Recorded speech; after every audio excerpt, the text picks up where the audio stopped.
ED submission যেটা all India Trinamool Congress যে writ পিটিশনটা file করেছিল তাতে প্রথমে আর্গুমেন্ট হয়েছিল মেনটেনেবিলিটি এটসেট্রা এটসেট্রা, এবং সেকেন্ড পিটিশনটার জন্য অ্যাডজর্নমেন্ট চেয়েছিল বিকজ সুপ্রিম কোর্টে ম্যাটার পেন্ডিং আছে। তো লার্নেড কাউন্সিল যে আইপ্যাকের হয়ে অ্যাপিয়ার করেছে, সে অ্যাপিয়ার করে দুটো পাঞ্চনামা দেখিয়েছে কোর্টকে যে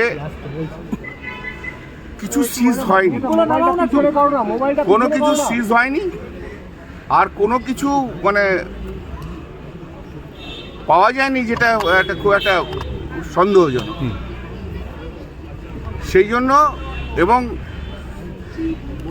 ইডির যে council additional solicitor general mister Raju during course of his submission এটাও বলেছে যে কোনো সিজ করা হয়নি কোনো কিছু। তাই জন্য জজ সাহেব রিট পিটিশন ডিসপোজ আপ করে দিলেন অন দেয়ার টার্মস যে কোনো কিছু সিজ হয়নি বলে। ফার্স্ট ম্যাটার মানে তৃণমূল কংগ্রেসের সেকেন্ড রিট পিটিশনটা হচ্ছে ইডি যেটা ফাইল করেছিল, যেটাতে আমি অ্যাপিয়ার করেছিলাম মমতা ব্যানার্জির হয়ে। Mamata Banerjee as chairperson of all India Trinamool Congress, not chief minister of West Bengal. ঠিক আছে, সেই মামলাটা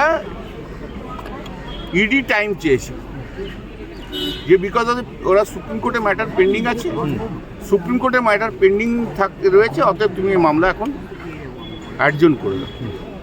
তো আমরা বলেছিলাম যে সুপ্রিম কোর্টে কি গ্রাউন্ডে চেয়েছে। দেখো, সুপ্রিম কোর্টে মামলা করতে গেছে যেহেতু বলে যে এর আগের দিন মানে কোর্টের এগেনস্টে অ্যালিগেশন করেছে, যে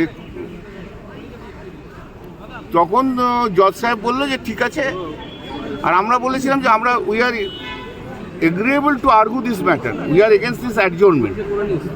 তো জজ সাহেব ওদের সাবমিশনটা রেকর্ড করেছি যে হিয়ারিংয়ে এটা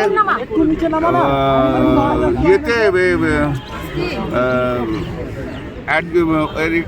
রেকর্ড করেছে যে সেন্টার মানে ইডি অ্যাডজর্নমেন্ট চেয়েছে এবং আমরা মামলা করতে চেয়েছি, কিন্তু যেহেতু ইডি অ্যাডজর্নমেন্ট চেয়েছে সেই জন্য মামলা অ্যাডজর্ন করা হলো। সুপ্রিম কোর্টের মামলা হওয়ার পর সেই মামলা লিবার্টি দেওয়া রইল মেনশন করা। সব ফাইল নিয়ে চলে গেছে মুখ্যমন্ত্রী আদালতে জানালো ইডি, কি বলবেন? ঠিক